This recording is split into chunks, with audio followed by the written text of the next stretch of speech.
All right, welcome to Module 6. This is Part 4. This is going to be a long set of videos. There's a lot of solar information, a lot of sunlight, ways to take advantage. So we're going to talk about heating your hot water, and this is your standard hot water tank. This is an 80-gallon tank, and I know I snapped this picture back when I was on the other coast in California, and I know that because I have my earthquake straps on my hot water heater. So, some simple things that you can do to save some energy on your hot water is to turn the water down to 120. If your hot water heater is above 120, unless you're doing something where you really need to clean something at very high temperature for some type of health issue or some reason or other, you really don't need your water to be hotter than 120. So just turn it down. Turn it down. You're wasting a lot of energy. Another thing that you can do is hot water tanks have insulation. It's a tank with an outer layer of metal that has insulation in that outer layer, but they may still be leaching a lot of heat energy through it. And if so, they actually make a little tank blanket. It's this little fiberglass shield blanket that's enclosed, and you just kind of tuck it around. It has Velcro, and you just Velcro it on, and you can put a little jacket on your hot water tank and keep the heat in so that it doesn't have to work as hard when the thermometer turns it on to heat up the water.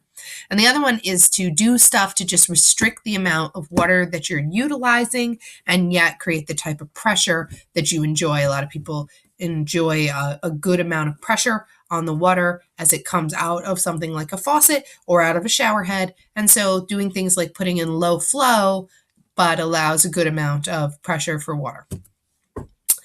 If you went and found that hot water tank that I told you to go look at, and there was no tank at all, there was this funky box, you have what's called a tankless hot water heater. These are incredibly efficient, but also incredibly expensive systems that flash heat or rapidly heat the hot water at the moment that you're going to use it. A lot of these systems require that you turn them on ahead of time, and so you have to flick them on and give them like a half an hour to heat up to get working, but they heat up the water kind of instantly or as needed for you to utilize with hot water. And those are your flash system tankless hot water heaters. Now let's go back into the world of solar and talk about passive solar hot water heating systems and then an active system at the end. And so we're going to talk about the batch hot water heater system, a passive version where I'm using gravity to heat my water, and that's a thermosyphon system. And then finally, we'll talk about the active systems. These are products that you buy. These are flat plate collectors.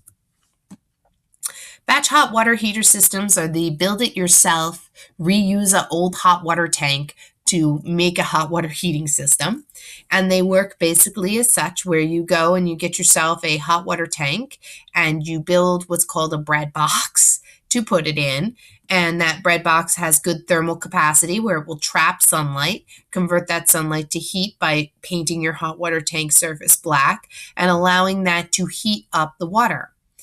It has been a system that has worked for multiple amounts of years, and if you have the right structure and the right home style, you can take advantage of heating your water in a passive way or just bump your current hot water tank to allow it to have that little bit of extra heat. Think about it this way. If I can take advantage of the water coming out of the faucet at about 55 degrees Fahrenheit, and I can heat it up to 120 and then circulate it into my indoor hot water tank to make the difference in my heating, I might not have to heat it for a lot of the year.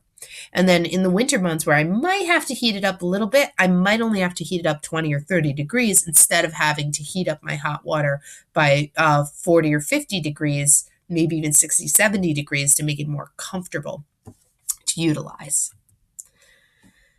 So determining your tank size depending on what you need. For the most part, you're going to go out and get an 80-gallon tank. If you have your standard 4-person household, you're going to go get a 40-gallon tank to take advantage of your hot water needs. Let's say you have yourself a lake house or remote house facility. You could build yourself a hot water heating system, take advantage of that so that you don't have to take cold showers, right? So it doesn't have to be something that you're using on your home, but you can just make the other parts of your life more comfortable.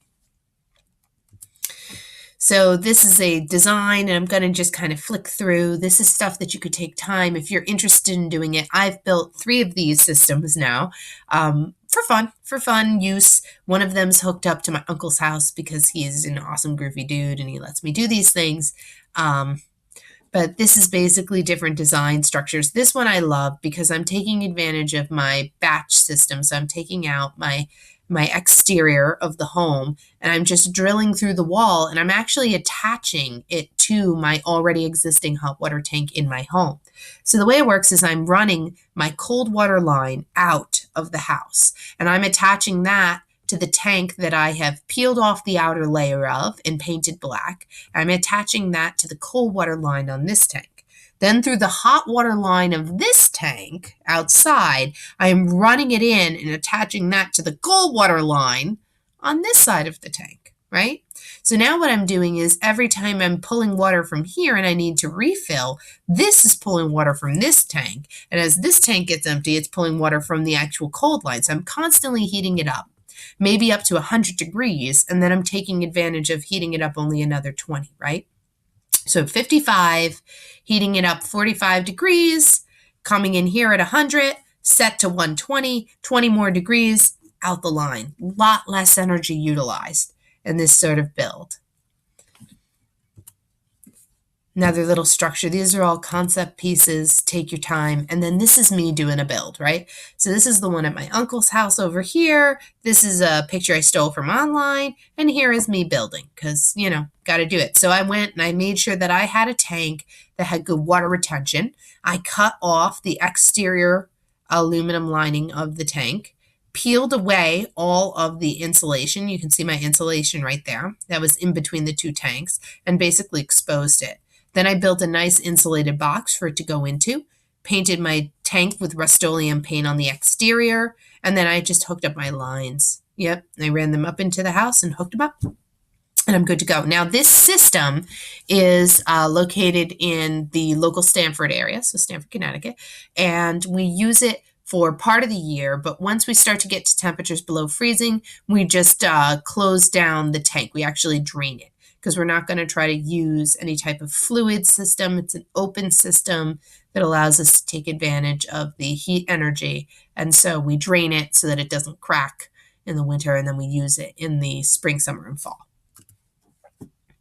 Passive solar systems. If I take that red box system and I do not want to put an active pump system on my hot water heater, I can take advantage of using gravity. And so this is just a gravity feed shower where we have the water and it's being hand delivered. So I'm actually putting the water into the tank and then I'm allowing it to gravity feed into the home. And that's what a thermosyphon system is. There's no pumping or electrical mechanism hooked up to it.